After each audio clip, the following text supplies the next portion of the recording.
January 6th. Amazingly, I know this is crazy. Okay, we are going to be watching the 10 most shocking corruption cases within the United States justice system. So without further ado, we're going to get started. And here we go. Convicted a former Pennsylvania judge in a so-called Kids for Cash scheme. Welcome to Watch Mojo, and today we're breaking down cases that reveal what happens when power is abused within the very institutions. Give me 1 second here. Meant to uphold fairness and truth. Officers in the Rampart Division are now accused of rigging deportation orders for suspected gang members who were witnesses to police misconduct. Bribery behind the badge, the case of a corrupt California FBI agent. In one of the FBI's ugliest recent scandals, Babak Brumand, a supervisory special agent based in California, took at least $150,000 in cash and gifts, including luxury travel and a motorcycle, from Edgar Sargsyan, a Beverly Hills lawyer with ties to Armenian organized crime. In return, Bromond searched FBI and law enforcement databases and funneled inside information to help Sargsyan and associates check whether they were under investigation and evade scrutiny. Jurors convicted Bromond in October 2022 of conspiracy, bribery, and unlawful monetary transactions. Wow. A judge sentenced him to 6 years in federal prison in February 2023. The case exposed how even a senior national security agent could be compromised by money and access, an institutional breach that demanded a hard reset on internal safeguards. Tennessee. Hi, I'm JT, and I made Result Hunter, the search engine Apologize for for the conservatives. commercial, Let me just guys. tell you what it does. First of all, big Tennessee lawmakers caught in a corruption sting. The FBI agent from the Tennessee Waltz case tells us that anytime he sees video of searches happening in the administration building, it reminds him of that investigation from 2003. Bribery, extortion, legislation to benefit a fake company, all part of a secretive undercover investigation into corruption at the state capitol. When the very individuals drafting laws engage in illicit activities, it exposes a fundamental flaw in the democratic process and the justice system it creates. Former Tennessee State Senator John Ford, a powerful figure in state politics, was convicted in 2007 on federal bribery and extortion charges as part of an FBI sting operation dubbed Operation Tennessee Waltz. You should have sting.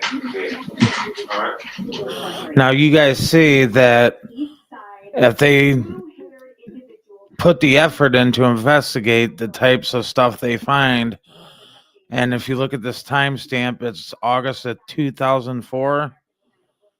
Not that means anything in particular, but if the justice system would actually do their job and focus on the real problems that's going on in our cities, Tim Walz right now and a lot more people in Minnesota, and not just Minnesota, but any state. I'm sure there's corruption in almost every state of this country. And they could crack down on stuff like this, but they choose not to. So what does that tell you? All right. And you need an envelope? You want an envelope? I don't really need this envelope. No. Ford accepted cash payments from an undercover agent posing as a representative of a fictitious company seeking legislative favors. This wasn't an isolated incident, but part of a pattern that saw several Tennessee lawmakers ensnared in the widespread corruption probe. Ford was eventually released from prison in 2012, 5 years after his initial conviction. The investigation eventually led to the arrests of a dozen people, including Senator Ford, multiple other state senators, a representative, and other government officials. Burns says most corruption cases are smaller, but this one was unusual. Let's not forget Bernie Madoff. Systemic, where it's more expansive. Those don't come around nearly as often. Kickbacks and cronies, the Oklahoma County Commissioner's scandal. Corruption at the local level. U.S. Attorney Bill Price said Thursday the investigation of the county commissioners who took kickbacks and stole public funds through phony invoices and had reached an end. Tulsa World reported today. Now, see, like this would be our today's Elon Omar, Nancy Pelosi, you know, so on and so forth. Tim Walz, Jacob Frey. Might sound less dramatic than federal scandals, but its pervasive nature can erode public trust just as deeply. In the 1980s, Oklahoma was rocked by a scandal involving nearly half of its 77 county commissioners, who were implicated in a widespread kickback scheme.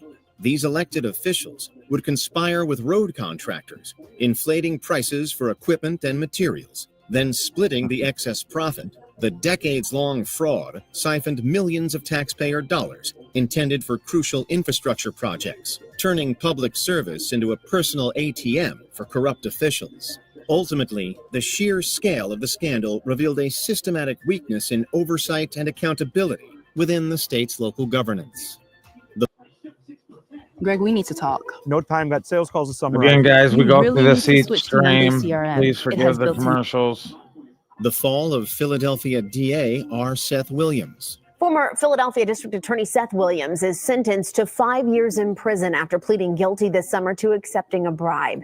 Today, a judge imposed the maximum penalty in that case. The integrity of the justice system depends on fair and impartial prosecutors. Yet in Philadelphia, the city's top law enforcement official betrayed that. Just real quick, think about what they just said. Fair and accountable justice system. Why can't we have this right now? Why is it racist or whatever nowadays that we can't do this? Because it's either it's political revenge or something like that. They want to throw out there and scream racism or whatever excuse they want to make when whether it's a Republican in office or it's a Democrat, they both do it. They're both guilty of it. And yet there's no accountability. No one's ever held accountable. And we just continue to keep recycling and recycling and recycling, doing it over and over again. And that's what the American people are sick of. That trust. Two-term District Attorney R. Seth Williams was indicted in March 2017 on a 23-count federal corruption charge that included bribery, extortion, and honest services fraud. The first signs of trouble began in August of 2015 when federal agents subpoenaed records from his political action committee. Now, we jump ahead to this year. In January, Williams was fined $62,000 for failing to disclose gifts and sources of income. That was the largest ethics fine in city history. According to prosecutors, he accepted lavish gifts, a trip to Punta Cana, a Jaguar convertible, a custom sofa, thousands in cash and checks, in exchange for his agreement to perform official acts. Williams was sentenced to 60 months in federal prison in October of 2017. Wow. The scandal exposed how the power of the prosecutor's office can become a tool for personal gain and erode public confidence in justice. I wasn't convicted of a unless they're in on it as well. Their gifts I should not have accepted. I should have reported all of the gifts. And I accept responsibility for that. Prosecutorial misconduct in the trial of Senator Ted Stevens. That closely contested Senate race in Alaska appears to be over. The Associated Press projects that Republican Ted Stevens has lost his bid for re-election just weeks after being convicted on federal ethics charges. Even seemingly successful prosecutors can reveal deep-seated corruption when justice is ultimately perverted by those wielding the power of the state. The 2008 conviction of Alaska Senator Ted Stevens, then the longest-serving Republican in Senate history, on charges of making false statements, became a notorious example of prosecutorial. See, this wasn't long ago. This was the first year of the Obama administration. Misconduct. The 85-year-old Stevens, the longest-serving Republican senator in history, was convicted with wiretapped phone conversations. We ought to really lay low right now because this grand jury is meeting. Convicted of hiding $250,000 worth of gifts and home renovations. The conviction was later overturned when a federal judge found that prosecutors had deliberately withheld exculpatory evidence from the defense. His attorney What said a Stevens coincidence. never should have Alan been Dershowitz prosecuted was in the attorney. first place. The jury verdict here was obtained unlawfully.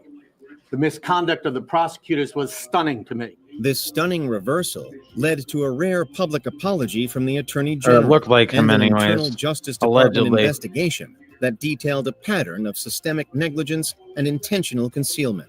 The government's egregious actions denied Stevens a fair trial, exposing how even federal prosecutors can undermine the very justice they're sworn to uphold. Attorney General Eric Holder promised to drop all charges, saying it is in the interest of justice to dismiss the indictment and not proceed with a new trial. Does that sound familiar? The Mr. Never Let a Crisis Go to Waste. Our country is so fucked up and our government is so corrupt, dude. 1999 Tulia sting operation that destroyed dozens of lives. I was still asleep. And I answered the door, and it's two cops. I mean, everybody had guns pulled. I opened the door, and he said, "Billy, we got a warrant for your arrest." I said, "Huh? For what?" They said, for a controlled substance. And they said, "Well, you have a delivery of a controlled substance." And I said, "To who?" The small town of Tulia, Texas, became a sobering symbol of racial injustice and law enforcement malfeasance in the late 1990s. In 1999, roughly 10% of the town's black population, 47 individuals, were arrested on drug charges based solely on the uncorroborated testimony of an undercover officer, Tom Coleman. Coleman, later exposed as an unreliable informant with a record of misconduct, offered inconsistent accounts and no physical evidence. In a letter to the Tulia Herald, Coleman wrote he was only trying to protect decent citizens from drug dealers. With the ACLU and NAACP lawsuit pending, Coleman, the sheriff, and the district attorney refused to speak with 2020 on camera. They deny the charges in the civil rights lawsuit, and McEachern told our local affiliate that they checked Coleman out before they hired him. The resulting convictions led to lengthy prison sentences, devastating an entire community. And what were you charged with? Again, accountability. Delivered 3 Why can't we counts. have it now? Controlled substance to an undercover, Tom Coleman. Delivery of 3.1 grams of cocaine, and they gave me 60 years. So I sold them 3 8-balls of powder cocaine, manufactured and delivered. That was until overwhelming proof of fabrication and racial bias prompted then Texas Governor Rick Perry to pardon 35 defendants. And I'm sorry, this is partially why I don't blame African Americans for, not trusting the cops, especially the white ones, I guess. But not all of them are as bad as the few that you see in cases like this. If I'm remembering correctly, I believe the case played a racism thing with this case, but just it's not all everybody. It's just I don't know. I don't blame African Americans for feeling the way they do because of the history of our country and what they went through, but I also don't believe that all police officers are as bad as these people were. In 2003. Or at all, like them people at all. I just built a budgeting app with Base 44. You can't Nina paint just built an a app. wide brush of build everybody that just stuff. because of bad actors, is what I'm getting at. Corruption on the 1965 Oklahoma Supreme Court. For years, Oklahomans had selected their judges through a party election system, Republican and Democrat. There have been charges of corruption throughout that time. And in 1960s, Oklahoma Supreme Court Justice N.S. Horn, who was 80 years old at the time, It's not nothing testified new. that he had taken a $150,000 bribe to fix a tax case. When the highest judicial body in the state is compromised, the entire framework of justice risks collapse. It's just coincidence, though. It's like for officials, that's when it's a problem because they always end up getting away with it for like so long. And even sometimes the statute of limitations even go off and they can't be charged. It's a crock of crap. Collapsing. In 1965, Oklahoma was rocked by a scandal that exposed widespread bribery within its own Supreme Court. 3 justices, including the Chief Justice, were implicated in accepting cash bribes and other favors in exchange for influencing court decisions, particularly those involving oil and gas cases. Well, I was embarrassed to find out that our Supreme Court had been taking payoff. We've been through the grapes of wrath, and now we got a Supreme Court taking payoff. Which for those of us who were young lawyers was just horrible. This elaborate scheme revealed how judicial integrity could be bought and sold, effectively auctioning off justice to the highest bidder. The scandal led to impeachments, resignations, and criminal convictions, sending shockwaves through the state and forcing a fundamental reevaluation of its judicial ethics and oversight processes from the top down. The system was fixed by basically scrapping political party elections. And in 1967, Oklahomans voted in a new system. And just real quick, nowadays when people try to tell you that the justice system is blind, I call bullshit on that. Even 20 years before I was even born, it was never like that. And it sure as hell ain't like that now. And under this new system, all local judges would be elected in nonpartisan elections. The political party affiliation cannot even be listed on the ballot. The Kids for Cash juvenile justice scandal. Prosecutors say that Mark Ciavarella accepted millions in bribes and kickbacks for putting juveniles into detention centers. Those for-profit detention centers were owned by friends.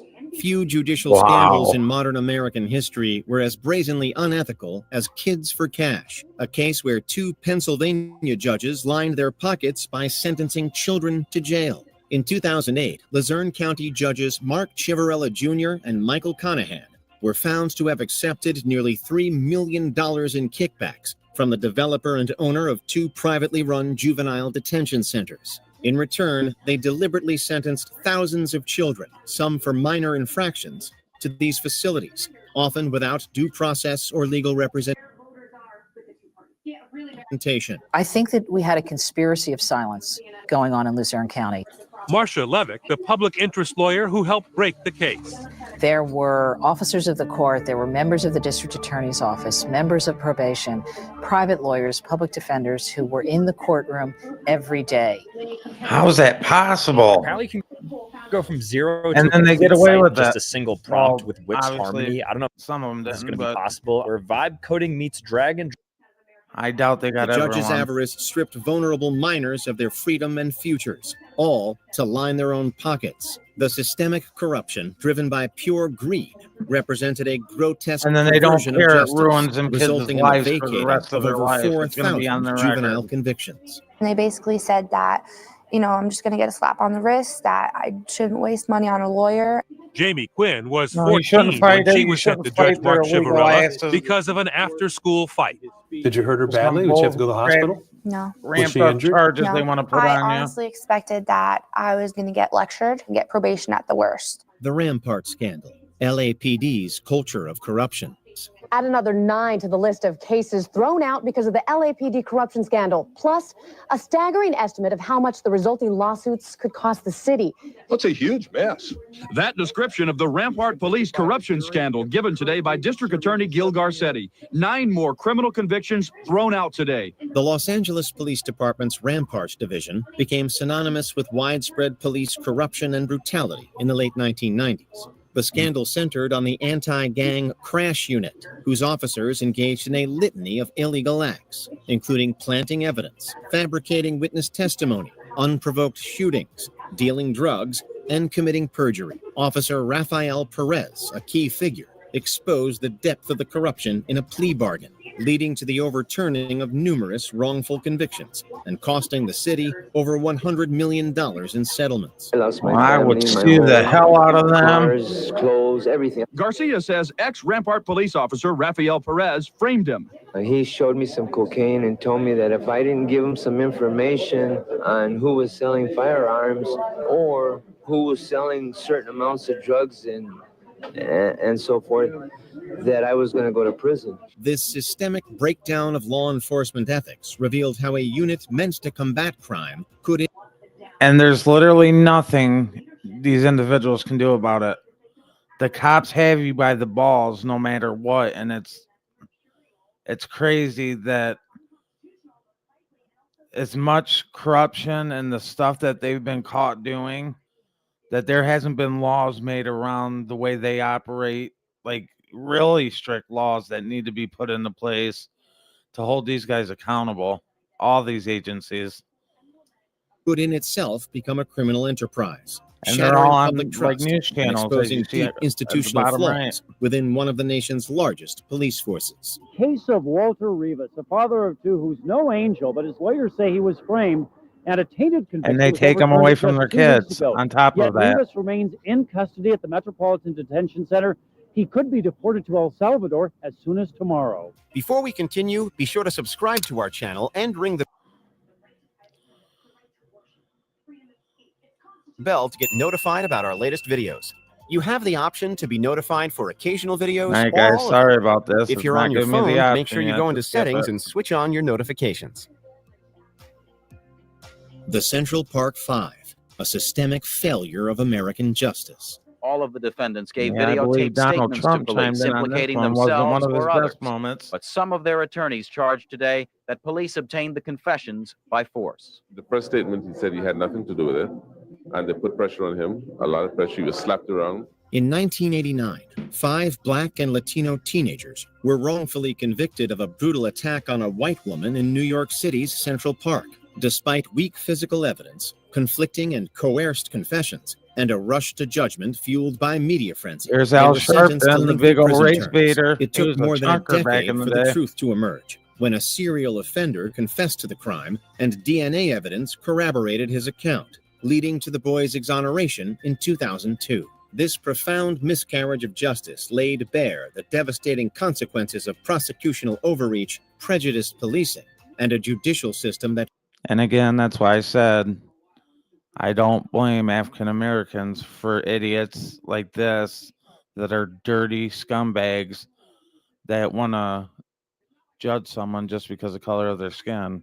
failed to protect the innocent. Well, you apologize to Central Park 5. They've been exonerated. There have been videos, There you go. movies Just shown mentioned about it. the case, and you came out with a full-page ad saying that they should die, that they should have the death penalty. Why do you bring that question up now? It's an interesting time to bring it up. You have people on both sides of that. They admitted their guilt. Which case do you believe left the deepest mark on America's legal All system? right, guys. Are there any cases of corruption? Those are some of the corrupted cases within the justice system. Let me know what you guys think about it. And like I said, leave your comments in the comment section. I would appreciate it if you would please make sure to like and share and even subscribe if you're not already. And again, I want to just say thank you, and we'll see you on the next one. Peace.